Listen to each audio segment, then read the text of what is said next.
Dirty soil? These plants will suck the nasty right out. So your soil's got issues? Heavy metals, nasty chemicals, weird gunk from who knows when? Don't panic, just plant some botanical vacuum cleaners. Let's start with the superstars of soil cleanup. Meet the sunflower. Not just pretty, but a heavy metal junkie.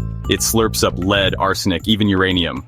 Yep, you heard that right. Sunflowers eat uranium. Just don't compost them afterward unless you want glowing tomatoes. Next up, the Indian mustard. Spicy on your plate, savage in the soil. It pulls up lead, cadmium, chromium, basically the entire periodic table of bad news. Plant it, let it grow, then yank it and toss it like toxic trash. Then there's alfalfa, the deep-digging diva that breaks up hardpan and sucks up zinc and copper like it's on a detox cleanse. Your soil's gonna feel refreshed like it just came back from a spa weekend. Rye steps in like the cleanup crew. It's the janitor of cover crops. Sweeps up excess nitrates and makes sure nothing leaches into the groundwater. Plus, it's cheap, hardy, and low drama. We love a low-maintenance hero. Clover's here too, fixing nitrogen like a pro while subtly dealing with light soil toxins.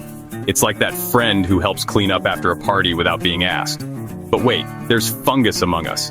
Oyster mushrooms and King Stropharia don't just taste good, they digest pesticides and hydrocarbons. Yep, some mushrooms are like the Pac-Man of soil toxins. Got toxic runoff or a sketchy slope?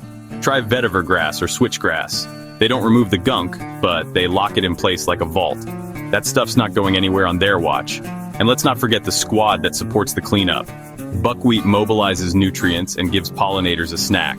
Daikon radish punches holes in compacted soil like a jackhammer. Phacelia attracts bees and boosts soil life like a probiotic.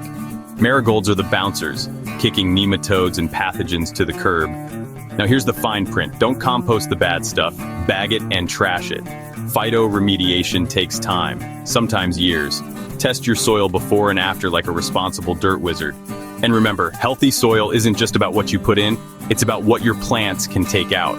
Drop the toxins, plant the fixers, and let your garden suck the suck right out of the ground.